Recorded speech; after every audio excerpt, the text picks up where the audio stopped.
సుకుమార్ గారి డైరెక్షన్ అనేసరికి మనకి ఆర్టిస్ట్లో అంటే ఏంటంటే ఆయన పల్స్ పట్టుకుంటాడు. ఈవెన్ డెఫినెట్గా మీరు రంగస్థలం టైప్ని అక్కడి నుంచి చూస్తున్నారు.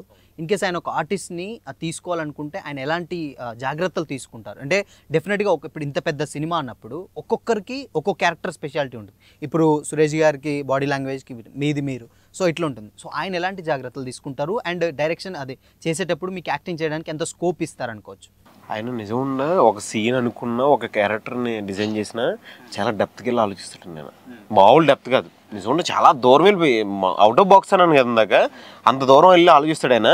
ఒక సీన్ చేసినా సరే ఆ సీన్ని ఇన్ని విధాలుగా మనం క్రియేట్ చేయగలం అంటే దీన్ని ఆడియన్ ఏ విధంగా చూస్తే అట్రాక్ట్ అవ్వగలరని చెప్పేసి మొత్తం చూసుకుంటాడు ఆయన. ఇప్పుడు బేసిక్గా ఒక క్యారెక్టరైజేషన్ డిజైన్ చేసిన తర్వాత ఇప్పుడు హీరో ఫ్రెండ్స్లోనే మొత్తం మేము అంత ఉన్నాం, ఒక సీన్ జరుగుతుంది, ఆ సీన్లో ఒక ఇంపార్టెంట్ ఉందండి. అంటే ఒకళ్ళు వెళ్ళి అతనికి వెళ్ళి హీరో గారితో మాట్లాడాలని ఏదైనా ఉంది, సార్ ఎలా చూస్తారు, ఎవరు పెడుతున్నాం, సరే ఓకే కిరణ్ పెట్టింటారంట అంటే చూడగానే లుకింగ్ చూడగానే ఓకే ఈడు మనోడికి దానికి కరెక్ట్గా యాప్ట్ అవుతారని చెప్పేసి కిరణ్ సీన్కి తగ్గట్టు సీన్కి కరెక్ట్గా యాప్ట్ అయ్యే వాళ్ళని పెడతాడు ఆయన. కిరణ్ ఉన్నాడు, కిరణ్ సరే కిరణ్ పెట్టండి ఉంటారు. కిరణ్ పెట్టిన తర్వాత ఎలా చేయాలండి సార్ మొత్తం మనోడు పర్ఫార్మెన్స్ ఎలా చేయాలి కూడా సార్ చేసి చూపిస్తారు అనమాట. నిజంగా ఆయన ఒక గొప్ప యాక్టర్, ఆయన మామూలు యాక్టర్ గా చేసి చూపెడతారన్న సెట్ లో అంటే ఎలా చేయాలో చేసి చూపించాడు. అరే ఎలా చేయరా అని చెప్పేసి చెప్పి కొంచెం మనోడు చేసి చూస్తాడు ఆయన. చూసిన తర్వాత అరే ఇది బాగుంది వెళ్ళిపోచ్చేలాగా ఏ బాగుంది అని చెప్పేసి అన్న తర్వాత మనోడు యాక్ట్ చేసిన 3వ రోజు 4వ రోజుకి కూడా ఆయన ఏమంటాడు, రే చాలా బాగా చేశారు సూపర్ రా. తర్వాత కూడా ఒక 4 రోజులు అయిపోయినా 6 రోజులు అయిపోయినా సరే అది కనబడితే చాలు రే భలే చేశారు యాక్టింగ్ అంటారు.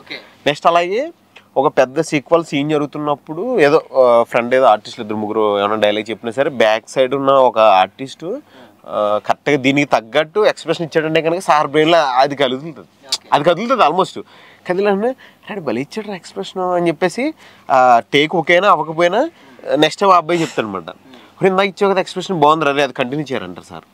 నిజంగా ఒక ఆర్టిస్ట్కి పెద్ద స్కోప్ వస్తుంది సార్ దగ్గర. ఆయన సినిమాలో ఒక డైలాగ్ చిన్న డైలాగ్ చెప్పినా సరే చాలా అదృష్టవంతుడు, లక్కీ డ్రా అంటారు ఆల్మోస్ట్. ఎందుకంటే ఆర్టిస్టులు ఒకళ్ళని సరే డైలాగ్స్ ఉన్న వ్యక్తికి డైలాగ్స్ పోతాయి, డైలాగ్స్ పోయిన వ్యక్తికి డైలాగ్స్ వస్తాయి అంటే లక్కీ డ్రా అది. ఇది కూడా సార్ దగ్గర చాలా అంటే చాలా హ్యాపీగా చేసిన సినిమాలు మేమైతే. అండ్ సుకుమార్ గారి స్కూల్ అంటే ఏంటంటే జాయిన్ అయిన వాళ్ళందరూ మంచి సక్సెస్ అయిన వాళ్ళు అన్న. ఇప్పుడు మహేష్ గారు కానీ లేకపోతే ఇప్పుడు పుష్ప జగదీష్ అన్న కానీ ఈవెన్ మీ బ్యాచ్ అంటే ఎందుకు అంటే మేబీ కొత్త వాళ్ళకు ఆల్మోస్ట్ ఇంత పెద్ద ప్రాజెక్ట్లో కొత్త వాళ్ళకి అంత ఛాన్స్ ఇవ్వడానికి ఏంటన్నా అంటే ఆయన యాక్టర్ ఆడిషన్ చూసి ఫ్రెష్ ఫీలింగ్ వస్తుంది. అంటే యాక్చువల్గా ఏంటంటే సారు అంటే ఆల్రెడీ నోన్ అంటే ఈవెన్ జగదీష్ గారి విషయంలో అయినా ఫస్ట్ పెద్ద పెద్ద ఆర్టిస్టులను అనుకున్నారు, ఎందుకంటే పాన్ ఇండియా లెవెల్ మూవీ కాబట్టి ఫస్ట్ అలాగ అనుకున్నారు. బట్ సార్ ఏంటంటే అరే రంగస్థలంలో మహేష్కి మనం మంచి లైఫ్ ఇచ్చాం, ఈ క్యారెక్టర్ కూడా చాలా డెప్త్ ఉంది క్యారెక్టరు, ఎవరైనా కొత్త వాళ్ళకి ఇస్తే లైఫ్ ఇచ్చినట్లు ఉంటుంది కదా అని చెప్పి జగదీష్ గారిని అప్పుడు కొత్తగా అయినా తీసుకున్నారు. అంటే సారు ఒక క్యారెక్టర్ని డిజైన్ చేసే విధానం ముందే డిజైన్ చేసుకుంటారు. ఇప్పుడు సపోజ్ సునీల్ గారు ఉన్నారు, ఆయనకి ఆ డిజైనింగ్ అంటే ఒక క్యారెక్టర్కి 30 to 50 మెంబర్స్ని పెట్టుకొని అందులోకి వెళ్ళి సెలెక్ట్ చేసుకున్నట్లు చేసుకున్నారనమాట. ఇప్పుడు సునీల్ గారు అవని సునీల్ గారికి ఒక గెటప్ రింగ్ తీసే దానికి ఒక సెర్చ్ చేసి అంటే ఒక పర్సన్ అంటే ఆవిడ వైఫ్ వెనకే ఉంటూ అంతా నడిపే క్యారెక్టర్కి ఎలా ఉండాలి అనే దానికి యాక్చువల్ సునీల్ గారిని చూస్తే మనం ఫన్ అనుకుంటాం, ఆయన మరి రౌద్రంగా చూపించాలి అంటే దానికి ఒక గెటప్ కావాలని చెప్పి ఆయన విషయంలో అవని మన అనసూయ గారు గెటప్ అవని అనసూయ గారు గెటప్ ఫాజ్ కాబట్టి ప్రతి క్యారెక్టర్ని ముందు డిజైన్ చేసుకొని సెట్కి వచ్చామన్నమాట. అంత డెప్త్గా ఆలోచిస్తారు సార్. మేము హీరో ఫ్రెండ్స్ 12 మెంబర్స్ ఉన్నామా, ప్రతి ఒక్కరు ఆ సినిమా సెట్కి వెళ్ళక ముందు 4-5 సార్లు 4 వర్షన్లో లుక్కులు మొత్తం 12 మెంబర్స్ ఒకరి హెయిర్ ఎలా ఉండాలి, ఒకరి హెయిర్ ఒకరు బీడీ పెట్టి ప్రతి 12 మందిని సార్ చూసి ఫైనల్ చేస్తే మేము 12 మంది సెలెక్ట్ అయ్యాం. ప్రతిదీ డీటెయిల్గా చూస్తారు సార్, కాస్ట్యూమ్ కానీ ఏదైనా ఉండడం కానీ మమ్మల్ని ఇమీడియట్లీ ఫోటో వెళ్తుంది ఇమీడియట్లీ ఇక్కడ డల్ చేయండి ఇలా పెట్టండి అలా పెట్టండి ప్రతిదీ చిన్నది కూడా సార్ చూస్తాం. మా 12 మెంబర్స్లో చూసినవి మేము చేసినాం 4-5 సార్లు. ఊరికే సింపుల్గా అయితే సార్ తీసుకోవడం అట్లా లేదు, ప్రతి each and every one sir చూస్తాడు. అది ఇంకొకటి కూడా సారు బాగా ఏంటంటే సార్ దగ్గర పలానా డైలాగ్ వాళ్ళు చెప్పాలి వీళ్ళు చెప్పాలని ఉండదు. ఆ స్పాట్ వెళ్ళిన తర్వాత చూస్తూ ఉంటాడు కరెక్ట్గా ఎవడైతే దానికి కరెక్ట్గా ఉంటుంది. సార్ ఆల్రెడీ మైండ్లో సెలెక్ట్ చేసేటప్పుడు 12 మెంబర్స్ మైండ్లో ఈయన ఒక దగ్గర వాడాలి. ఇప్పుడు నేను చేస్తున్నా ఇతను డైలాగ్ పడింది నువ్వు బాగా చేస్తున్నావు, అరే నిన్ను వాడతాను నేను ఎక్కడి దగ్గర వాడాలరా నువ్వు గుర్తుపెట్టుకుని మనం గుర్తుపెట్టుకుని నేను వాడతానని చెప్పి ఆ సీన్ ఆ టర్మ్ ఖచ్చితంగా వచ్చి ఖచ్చితంగా సార్ ఆ సీన్లో పెట్టేస్తారంటే ఖచ్చితంగా పెట్టేస్తారు. అది సార్ దగ్గర ఇంకా ప్లస్ ఉంటుంది అనమాట. సో ఆయన అంటే తీసుకుంటాడు అవి ఇమీడియట్లీ అబ్జర్వ్ మైండ్లో, నువ్వు ఏదైనా ఎక్కడన్నా చేసినా కూడా మైండ్లో పెట్టేసుకుంటాడు సార్. అలా చూస్తుంటాడు. పలానా సీన్ వచ్చినప్పుడు అరే ఎవరు చేశారు, మళ్ళీ ఇలా ఒకసారి హీరో ఫ్రెండ్స్ని పిలవండి, అటువంటి నువ్వైతే బాగుంటుంది, నువ్వు చెయ్యి సార్ ఎప్పుడు మనకి సార్ చేసి చూపించారు, నువ్వు చేస్తావు ఫస్ట్ చేస్తావు అలా చూస్తాడు. నువ్వు చేసావు బాగుంది చూస్తాడు, ఇంకొంచెం అరే ఇది ఇలా చేస్తే బాగుంటుంది కదా చెప్పి ఇలా చేసి అలా చేయించుకుంటాడు సార్. ఫస్ట్ మనలోంచి బయటికి తీస్తాడు సార్. అందుకు నెక్స్ట్ ఆర్టిస్ట్ బయటికి వెళ్ళి చేసుకోవడానికి ఎందుకు కొత్త వాళ్ళని స్కోప్ అంటే అది ఆ ఎక్సైట్మెంట్ సార్ దగ్గర ఉంటుంది. ఒక మాటలో చెప్పాలంటే సుకుమార్ సార్ దగ్గర మనం సినిమా చేస్తే బయట మనం ఇంకా ఈజీగా చేయొచ్చు, ఏదైనా చేయొచ్చు. బేసిక్గా చెప్పాలంటే ఆయన ఏంటంటే ఫస్ట్ సినిమా ఫీల్డ్కి రాకముందు లెక్కల మాస్టర్ కదా. ఏ లెక్కలు అంటే ఏ ప్రాబ్లం ఎక్కడ సాల్వ్ చేయాలో తెలుసు.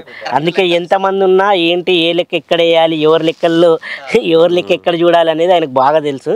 అందుకని ఆయనకు చాలా ఈజీ అయిపోతుంది. సో ఎవరికి అన్యాయం చేయకుండా అందరికీ సమన్యాయం చేస్తాడు. అది మళ్ళీ క్యారెక్టరైజేషన్ మీద ఎక్కువ వర్క్ చేస్తాడు, ఫోకస్ పెడతా ఎక్కువ. అంటే ఆయన సినిమాలు నువ్వు ఏవి చూసుకున్నా క్యారెక్టరైజేషన్ మీదనే ఉంటుంది. అవునవును, ఆ క్యారెక్టరే అది లేపుతుంది. ఇంకొక ఫన్నీ ఇన్సిడెంట్ చెప్పాలంటే, ఇప్పుడు మేము మా దాంట్లో అన్న అయినా నేనైనా ఎవరైనా మేము యాక్టింగ్ చేసినప్పుడు మా బాడీ లాంగ్వేజ్ అది ఇది అబ్జర్వ్ చేస్తాడు సుకుమార్ సార్. అబ్జర్వ్ చేసి షార్ట్ ఓకే అయిపోయింది, కెమెరా అయిపోయింది, బయటకు వచ్చి మేము ఎన్నో ఒక దగ్గర నిల్చుంటే మనం చేసిన పర్ఫార్మెన్స్ ముందు మేము ఎట్లా చేసాం అట్లా నడిచేసి ఆయన జరుగునాయన్న సెట్ లో ఇంత ప్రెజర్ లో కూడా ఆయన చేసేది. అంత ప్రెజర్ అంత టెన్షన్ నుండి ఇప్పుడు నేను ఉన్నాను అనుకో, ఓకే ఇప్పుడు ఈ ఎక్స్ప్రెషన్ ఏమో పెట్టినా అనుకో, అది బాగా అబ్జర్వ్ అవుతాడు. లేదా అన్ని ఏదైనా పెట్టినా అనుకో, సార్ అని ఏదో రాసుకున్నాను అనుకో, బాగా అబ్జర్వ్ అవుతాడు.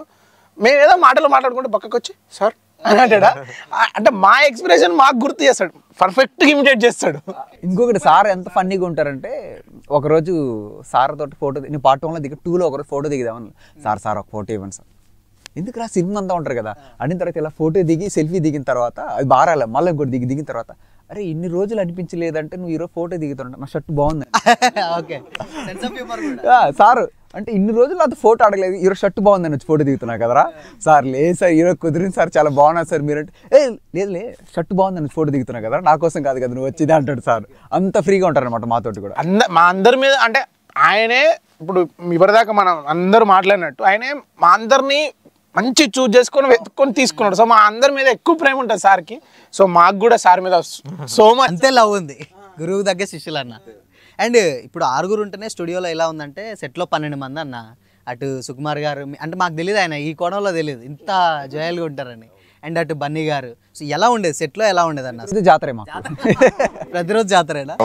ఎంజాయ్ అంటే బేసిక్గా అందరం ఇప్పుడు స్కూల్కి వెళ్ళాలి, షూట్కి వెళ్ళాలనే ఫీలింగ్ అయితే మాకు ఎవ్వరికి లేకపోయేది. ఈవెన్ బాబు ఎవరిదాకానే చెప్పిండు, పండుగలకు కూడా వెళ్ళలేను, మాకు సంక్రాంతి పండుగ ఏ పండుగ అయినా అంతా షూటే, మొత్తం షూట్లోనే అంతా షూటే.